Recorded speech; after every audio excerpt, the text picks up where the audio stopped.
Michelle, and tonight's topic is building wealth in changing times.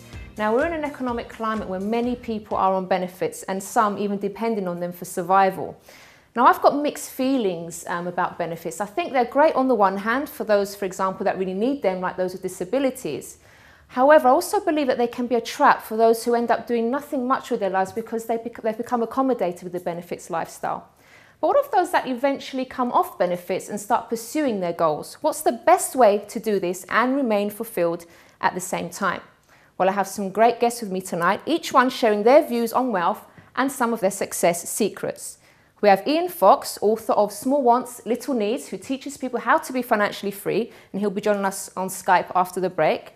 And also joining us from the US via Skype as well, we're talking to entrepreneur Catherine Austin Fitz, who also has some interesting views about building wealth in changing times. But joining us in the studio tonight on the sofa, we have Phil Birch, author of Ethiconomics, is that how you pronounce it? Ethiconomics, who will shed some insight on what this means and how we can apply its principles to our working lives. So thanks very much for joining us, Phil. I'll come over to you. So what do you actually think of people being on benefits and being stuck on benefits for a long time? I've been there. You've been there? I've been there.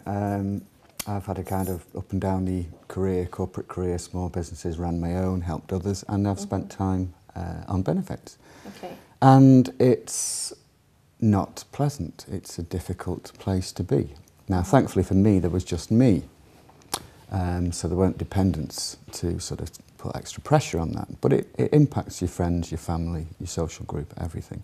It's a difficult place to be. Can I ask how long you were on benefits for? Is that too personal? No, go far away. A couple of years. Probably over 18 months to 2 years, yeah. How did that affect your self-esteem? You might be better asking people around me.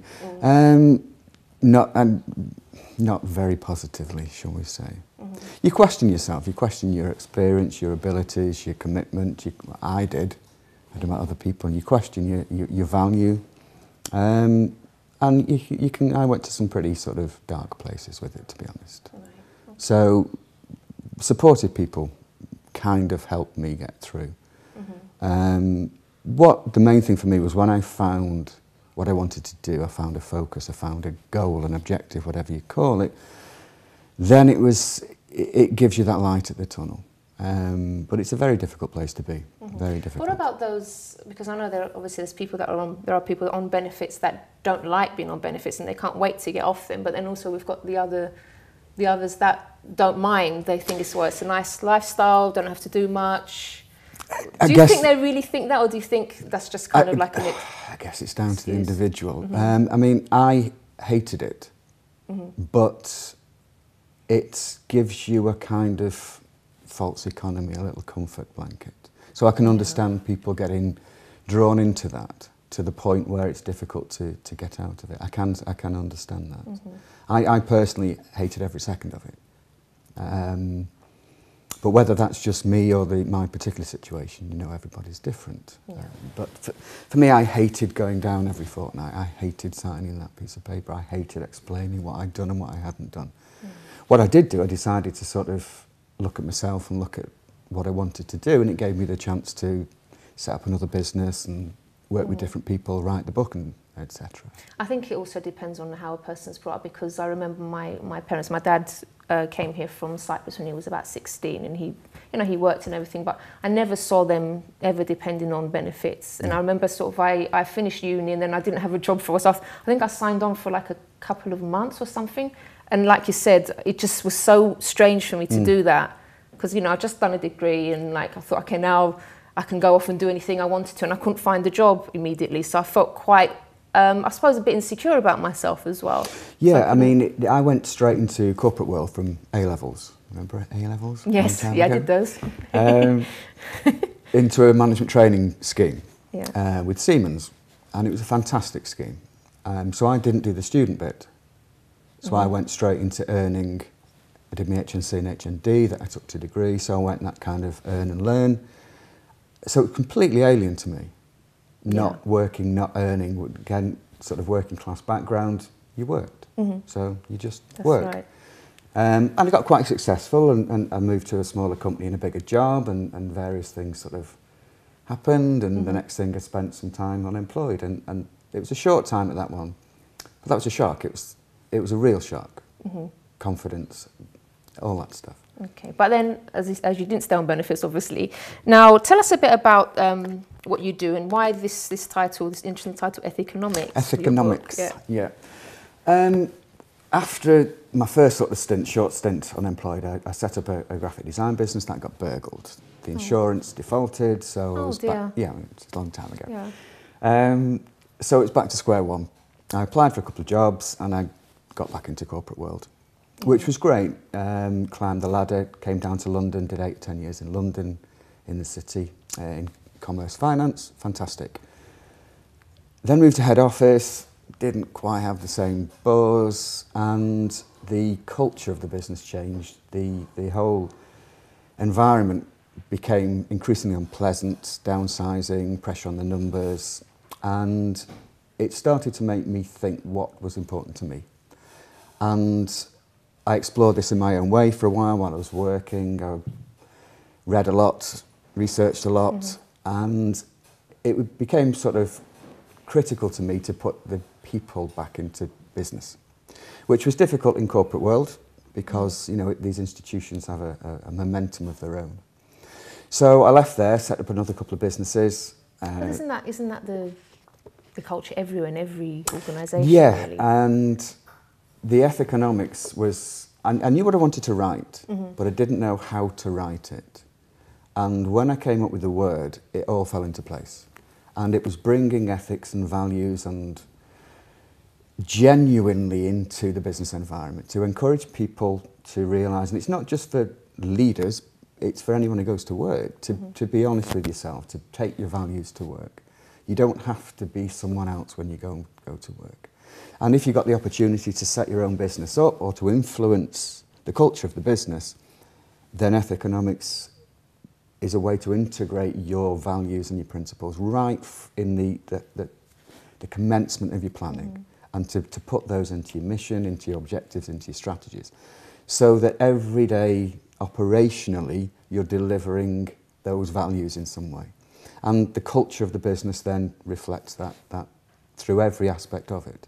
And that's what Ethiconomics is about. I mean, everyone's has a different opinion, our values are slightly different, but good's good and bad's bad. It's true, because I think it's really important to feel, you know, comfortable in your working environment. And if you're having to compromise your own values, you end up feeling guilty. First of all, you feel like you've sold yourself, you've sold out somehow. That's pretty much where I got to. Yeah. And the higher up you get in corporate world and in any major institution, I'm guessing, is you have to balance the rules with your own personal rules and guidelines. And I got to the point where I wasn't really happy doing that anymore. And I did it for a while, don't get me wrong. I didn't sort of rebel day one. You know, it's just I kept feeling less and less fulfilled, less and less content, less and less satisfied. And I didn't like what I was being asked to do, which was treat people, it sounds a bit grand, but inhumanely, not as people, as numbers or as resources. And I kind of felt that the best way to get a business through difficult times is to encourage people to be productive. And I've never known a single business leader say anything other than a happy workforce is a productive workforce. But I've not seen very many of them follow it through. And which is quite sad, really. It's very sad, because I honestly believe that if you give people scope, and if you encourage them to be motivated or inspired, or whatever word you choose, then they perform better. That's right, yeah. It's a simple fact, but if companies invested as much in the people in the business, and bearing in mind they've employed them, they've trained them, they've developed them, they pay them, so why would you at the end of the day then ignore them or mistreat them or compromise them or make them feel undervalued or whatever? So to me it was a case of, it just made common sense. Now Phil, you're going to be also telling our viewers, or giving some advice about what the best way is to set up a business, and how to treat people and stuff like that. So that's going to be after the break. But if you would like to ask Phil any questions about this, you're free to give us a call on 020 7686 6300. Or if you have like your own opinion about this as well, maybe you've worked in an environment where your values have been compromised. How did you feel about that, and how did you deal with it? Did you just go along with the culture of the business, or did you, stand up for yourself and say, look, I'm not going to do this, I don't agree with it? What happened? Tell us about that. 020 7686 6300. You can also email on chris@chrissybshow.tv. We'll be back after this break.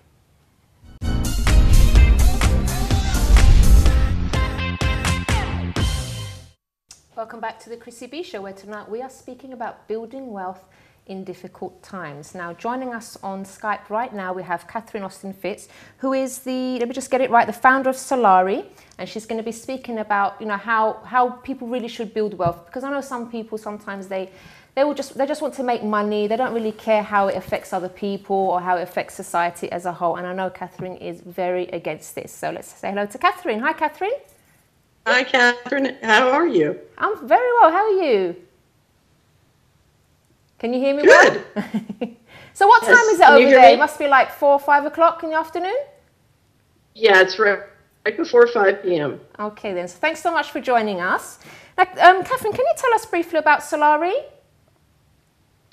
Sure. We publish something called the Solari Report, which is focused on helping individuals and families navigate the environment. And we go up and down all the parts of your balance sheet and income statement, trying to protect you from risk and help you identify ways for you to improve your, it's not just money, but your equity.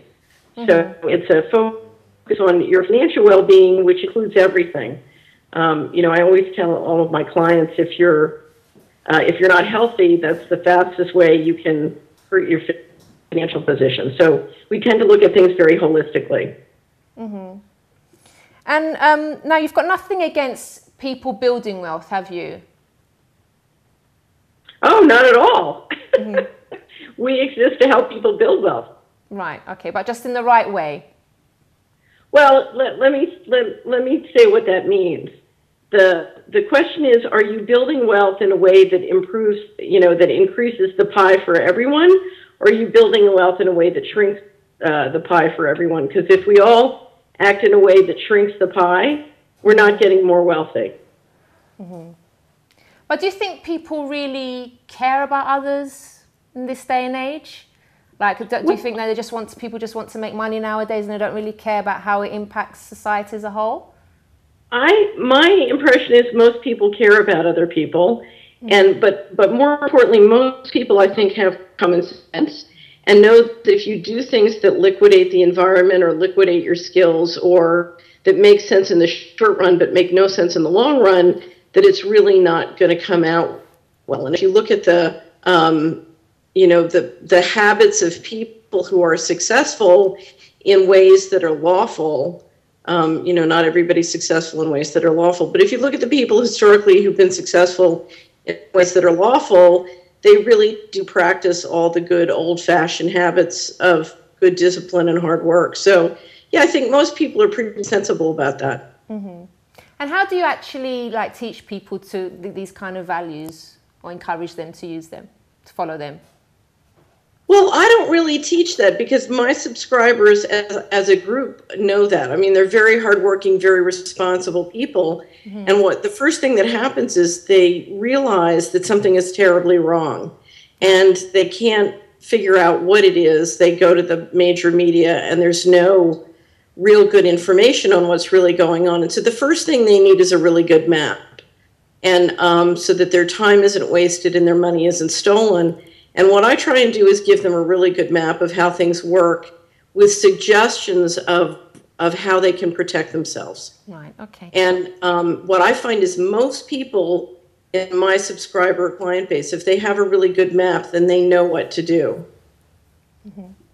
Okay, and Catherine, you make a very interesting comment on your website that I was looking at yesterday. You said, money and position are tools, not goals. What do you mean by that?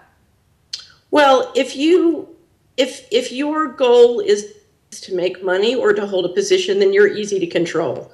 Because basically someone can sort of control your place in the hierarchy, and for a relatively small amount of money or a little bit more prestige, they can incentivize you to behave in ways which may seem profitable in the short term, but are against your best interest. So they can talk you into doing certain kinds of investments that ultimately you lose your shirt. So you invest in Enron or you invest in Madoff. And that's why it's very, very important to ask a fundamental question, which is, do I invent my world, or do I allow other people to invent my world, set the rules, and then I just compete for the pet treats that they hand out within the world they invent? Okay. So what we try and do with the Solari Report is, first of all, help you see how, your reality has been crafted, how the matrix really works. And then if you want to take the red pill, help you understand the nuts and bolts of, how you go about reinventing your world in a way that works for you. Okay, have we lost connection there? Okay. Yeah, can you hear me? Okay, you can hear me. Okay then. So Catherine, thanks so much for joining us and for your words of wisdom as well. Thank you. Have a great day. You too. Bye. Okay, so again, we come to the ethics side of things, Phil. Yeah, I mean, interesting there, it's that your world thing. It doesn't have to be anybody else's world. It's your world. So it's your definition of success. It's your definition of wealth and affluence, and call it what you will. And the key to that is knowing that in the first place. Is being sort of understand the world that we're in, but set your own standards. Work with your own values. Because let's face it, I think, the world is getting worse. It doesn't seem to be getting very much happier. It's certainly not sort of in Western terms anyway. And so I think there's room in the world for everybody to satisfy themselves. And you don't have to impose your values on anyone else. It's a case, we've lost sight of some consideration, and we're into this entitlement type thing now. And everyone seems to think that, everyone, in generalisation, a lot of people seem to think that they're due this and they deserve this and they warrant it, which may well be so, but if you set your own measures of that, and you're working with your own self and your own values and your own principles, and that spreads. I mean, it's using your imagination and committing to it. Because it's rare, isn't it? It's quite rare to find. It's absolutely rare, but it's also, it's unique. But these are universal principles. But the uniqueness of them, and this is the key, is everyone's unique. How they look, how they behave, how they react. Twins, triplets, they'll have different ways they look at things, they'll have different reactions. So everyone's unique.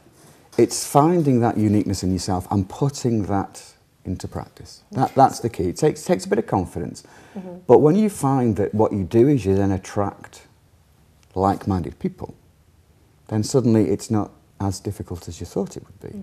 You're not swimming against the tide. Or maybe as well as attracting like-minded people, you can actually influence people into behaving in a different way because they see something like... Because some people, let's face it, some people aren't that confident to, to stand on their own 2 feet and really, how can I explain? They're not confident to do that. They think they want to follow a crowd and what everyone else is doing. So, but if they see one person that's brave enough to actually stand up and say, look, I'm going to do things the right way, I'm not going to walk all over people, that, I think in that case, some cases that can influence that person to even change. Absolutely. I mean, there are, if you want role models, then find the right one. There's no shortage of information. There might be a bit of shortage of inclination. If you've got that inclination to do your thing your way, then all the general resources are out there. What you've got to do is understand your own intent in the first place, what's driving you to do this. And it won't not succeed if someone else is telling you to do it or you've got to, or circumstances. You might well succeed, but you're more likely to if you make those decisions on why and how and with whom and how much and when, rather than just following the crowd. So Phil, I know obviously some viewers are watching this program today because they want to know how to set up a successful business. So can you talk us through that? I can tell you how to set up a business. Yeah. Essentially, before, what I do if I take you through how I run the workshops with small businesses now and with setups, the first thing I try and get people to do is to stop. And I know that sounds a bit odd. To do what? Stop. To stop? Just step back, detach a little bit, and have a think about your business from a remote perspective. The first thing to go, is this valid? because there's loads of good ideas out there, but it has to, if you want to make a living from it, it has to be a valuable one. Right. And it not only has to be valuable to other people, so they pay you, it has to have value to you. And I do meet people that go into their own, want to do their own business because it's an extension of the career that they've had. They've been trained in it and they've got some knowledge and experience, and so it seems natural to be that thing.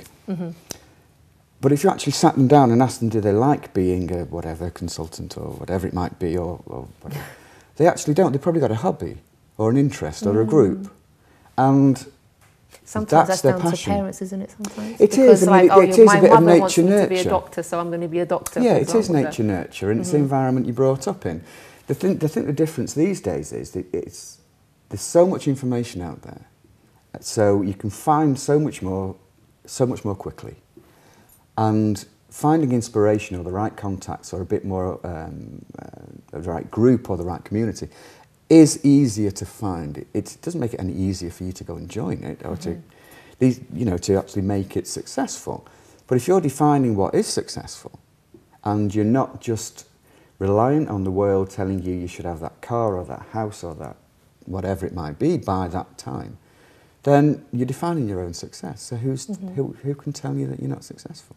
Now, we work in a world still with archaic financial institutions. I won't talk too much about the banks because they make me twitch at the moment.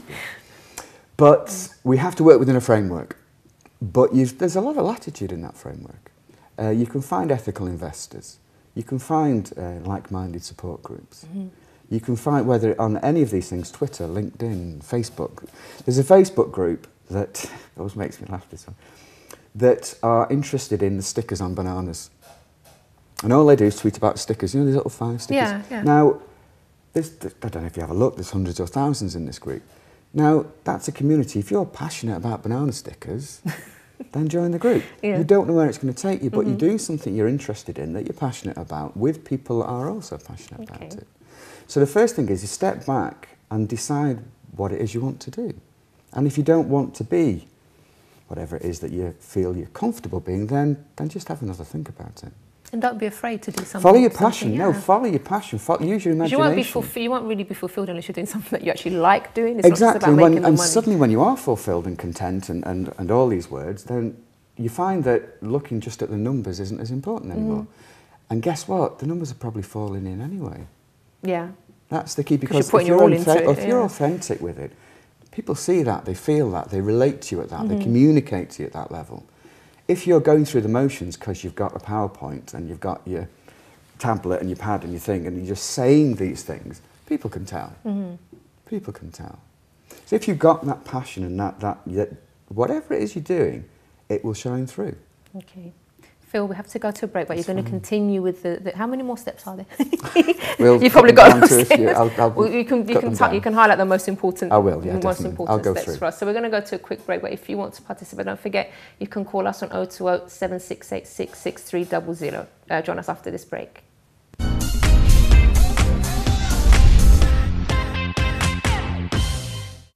Welcome back to the Chrissy B Show, where tonight's topic is building wealth in changing times. Now, joining us now on Skype from Sussex is Ian Fox, a personal coach and the author of Small Wants, Little Needs. Good evening, Ian.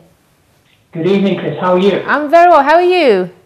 Excellent. It's great to be on your show, by the way. Thank you. It's great having you here. So I know this has got nothing to do with anything, but I just want to say this because I find it quite interesting. You're a triple martial arts black belt. Is that right?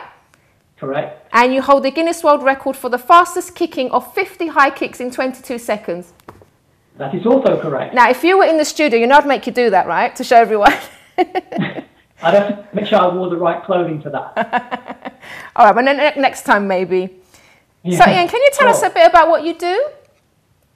I do quite a few things, actually. I mean, as you've already mentioned, I'm the author of Small Wants, Little Needs. And that really ties into a lot of my passions in terms of helping people escape from the mouse wheel of life. And there's two main questions that people ask themselves, I believe, on a daily basis. And I know this because I used to ask it myself quite a lot years ago.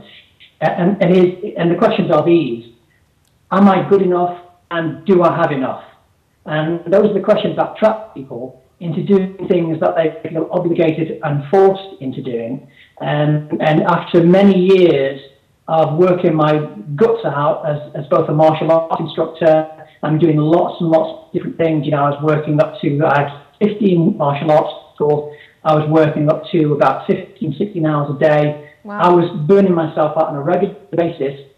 And the other question you used to ask myself was, is this all there is? There's got to be more to life than working your guts out just to pay your debt and just to pay your bills. So what I did, to cut a long story short, I thought, what do I need to do to create a lifestyle I'm looking for to give me more time, more freedom and more choice on how I spend my day and how I want to live. And that's what I set about doing. So I created all these systems to bring about passive recurring income. And then over the years, people have commented on, you know, wow, you know, you've got all this time on your hand, you know, what do you do? And then it sort of one thing led to another. I started doing courses on it, teaching people on it, and eventually this year I brought out my book, which, as I've already said, is Small Wants, Little Needs. It gives you psychological solutions to becoming financially free. Now, again, you don't have anything against people creating wealth, but I think, you know, when I was reading up on, you know, what you don't agree with is when people make like the money like a god in some sense. Yeah, it's when money becomes like an object for people. It's like the only thing that they want to achieve in life is money for the sake of money. Because I've known and I've worked with many millionaires, and they're insecure and they're unhappy, and they are repeating themselves what I said earlier about not enough and don't have enough, despite having millions in the bank, despite being recognised by the general public. They're still very insecure and have quite a lot of them have very low self-esteem. So it's going beyond ego, and it's going beyond seeing money as an object to be achieved. It's creating for yourself what I call a freedom-centered lifestyle. And what tips would you have for people that want to be wealthy then? Well, it's twofold really. The first thing is the psychology of wealth, or the psychology of money, because everybody thinks about how they're going to get rich, or they look for ways that they can make money. And these things can only take you so far. What you truly need to master is the ego and the psychology behind money. Because if all you're doing is trying to earn money, you'll never have enough, because the ego won't let you have enough. It'll always be presenting you the next thing that it wants you to go out and buy, and the next thing that it wants you to go out and achieve. It's only when you learn how to tame and control the ego, and then use the money that you do earn to create a freedom-centered lifestyle for yourself, that you'll ever find true freedom. I've got Phil here nodding his head. You agree with what Ian's saying? I do agree. The ego, we need the ego. It keeps us going in certain environments, but if we let it dominate, it takes us to sort of illogical extremes, and money's a great example. And I use the word money, not wealth, because money is just one aspect of it. Yeah. And if you make that this single most important purpose of what you're doing, then it suddenly starts to eat away at you. Yeah. And it doesn't deliver what it suggests it will in the first place. So a lot of people think that if they've, like Ian's saying, that if they are rich, that's going to solve all their problems, that they're automatically going to be happy, but that's not the case at all. Is it, Ian? No, it creates more problems, actually. Yeah, I agree with that, yeah. Is there any other advice that you would like to give to our viewers, Ian? Well, I mean, again, it's first of all learning how to control the psychology behind wealth, and then creating what I call PSA, which is, because there's only two ways to earn money, which is either selling a product or selling a service. And I believe, and I've found this and proved this, the best way to make money is through selling a product if you can, because if you sell a service, of course, unless you hire people, you've got to be there, you've got to deliver in order to get paid. Whereas if you have a product, and I have many different products that I've created over the years, if you have a product, you can just keep selling that product. Right, so P is for product, S is for system, and A is for automation. You have a product, you create a system where you can sell it, whether that be online, offline, and A is for automation, so it keeps selling in spite of you. Whereas, of course, if you're selling a service, you have to be there. But if you're selling a product, you don't. It sells when you're in bed. It sells when you're asleep. It sells in spite of your efforts. In other words, you do it once and it sells over and over. That sounds easier, doesn't it? A lot easier to. In theory, yeah. You've got time for other things then, haven't you? Yeah, sure. It creates that freedom lifestyle, or that freedom-centered lifestyle that I mentioned earlier, because that's ultimately what we're all looking for. We'll never have enough time, and we'll never have enough money. Okay, then. All right, so thank you so much for joining us, Ian. You're welcome. Lovely speaking to you. And you. All right, then. See you. Bye. Okay, bye. I just wanted to read, first of all, a comment that came through. And as you know, on the programme, I have a part called What Would Chrissy Do? And that's where maybe you're going through a situation and you'd like to know like how I would deal with the situation. It doesn't mean that I'm necessarily correct in the way I would deal with it, but I have been through a few things in life and I might be able to help. So this one's from Helen, and she says, my father was a very wealthy man, and when I was a child, we had the best in life. He had such a good reputation, but things went wrong after a bad decision and he ended up losing everything. He went from being admired to being talked about. He became an alcoholic and life at home was hell. Although he's not drinking anymore, he isn't the same. I have a business idea, but to tell you the truth, I'm afraid to go for it after I saw what happened to my dad. What would Chrissy do?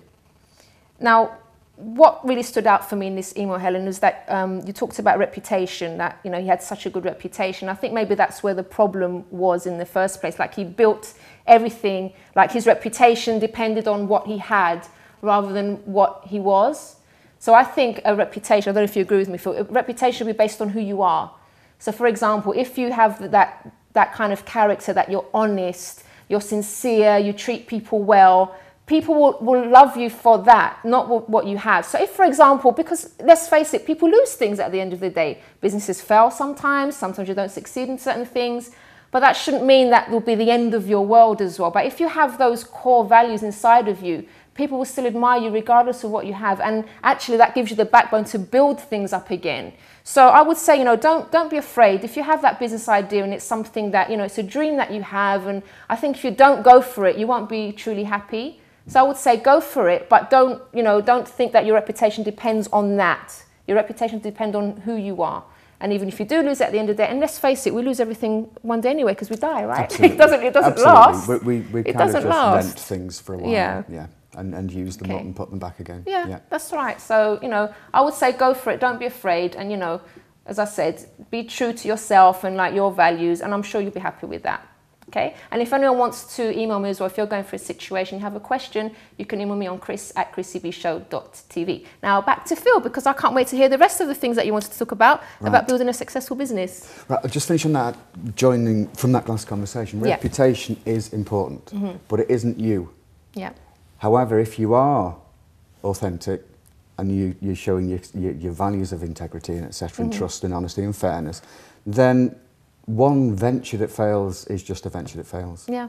And exactly. you yourself are still that person and probably a bit stronger for it. And you probably learned something and you should have learned something. And reputation, I think, is very important, but you shouldn't really kind of be blinded by it. If it's reflected of your true self, then you can defend it anyway, because you're doing the best you can possibly do. Yeah. Okay. So you were telling us before the break, Phil, that the first thing you need to do if you want to build up a business, you need to stop. You need to stop and you need to think and you need to see whether what you're going for is actually what you really want to do, and you're not just conforming with, say, what your parents said or anyone else, right? Yeah. So what's the next step? When you sort of step back, you tend to find you in a better position to review the bigger picture. And so you can put yourself into your business. Imagine your business. I mean, there's a lot of work done with this, whether you meditate or whether you use image boards and vision boards and all this stuff. Do it. Do that thing that gives you a picture or an image or a feeling or whatever you want of where you want to be and what it will mean to be successful. And I think you'll find at that stage it's not just pound signs. There'll be other things in there. There'll be pictures of the family and friends and that. Because if you want success, you can have success in all of those things in your own terms. So get that out there and get that defined and think about it and meditate or whatever you want to do on it, consider it, research it. Then use that as the first step for your business mission. And a lot of smaller businesses don't do this. You think it's a corporate thing, having a mission statement. And it is. It's a bit like corporate responsibility statements. If they're just a piece of paper in a drawer, then don't write it down. What's the point? Use that mission to, and again, write it and rewrite it and write it and rewrite it till you see on a piece of paper what you want, what is the mission of what you want this thing to be, what you want your life to be, what you want it to feel like. And I know it might sound a bit abstract, but even in the act of writing it down and talking to other people will clarify it and clarify it. I'm a great believer in writing things down. I'm a bit obsessed. Everyone will have their own way. They'll have their own way. Some will have photos, some will write it down, some will speak, you know, video record it, whatever it might be. Take pictures on your phone, doesn't matter. Write that mission down, because then from that you can then create objectives from it, specific objectives that will tell you where you are on that path to achieving it. And you can have short-term and long-term. You can have financial and non-financial. Right. But when you're writing those objectives to deliver the mission, suddenly it starts to become more tangible. And you're breaking it down into deliverables. When you've got those objectives, the easiest thing then is you come up with various strategies to deliver them. Right. And it sounds complicated, but it isn't. So if your objective is to make X by Y, then one strategy is you're probably going to have to work so many hours. And it's very simple, and you suddenly find that you're building up this business plan, which includes the numbers, because the bank will need the numbers and it'll need your cash flows and stuff. But when you've got your mission, you break it down to specific 3 or 4 objectives. And those objectives into 1 or 2 ways you're going to get it. That's what a strategy is. It's just a way you're going to get this thing. And then underneath that, you come up with a list of little tasks. So, for example, you might go, my mission is to whatever it might be, you have a house in the country and The strategy, your objectives towards that is you need to earn that much by then, or move that to that place by then, or meet these people by then. Your strategies will be, might be you set up your digital media campaign, you might have to move house, you might have to find these people, you might have to join different groups. Then the tasks in that then that support that, you just basically, it builds up that building block. So you end up with a pyramid effect that's got all of your daily priority tasks are built into a strategy that delivers an objective, that delivers your mission. Ian, we've got about Phil, we've got about 1 minute left. Do you think there's anything else that's really 3 important things, to highlight? if I may, and these are universal truths, but very personal to everyone, which makes your business unique. To thine own self, and know thyself type thing. Be honest with yourself. Yeah. Do unto others in your contract with your employees, with your shareholders, with the community, whatever. Just do unto others.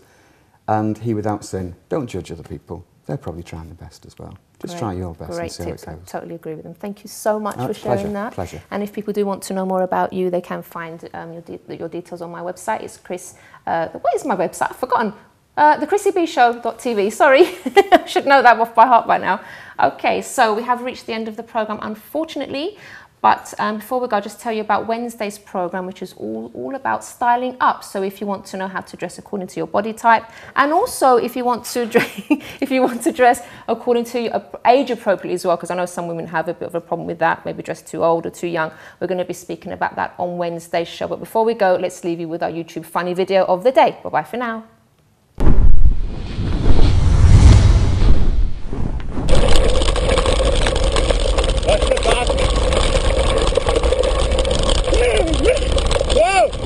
Holy cow! Shit!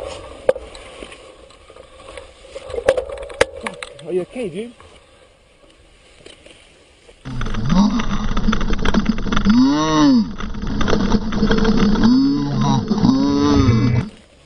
Yeah, I'm digging over.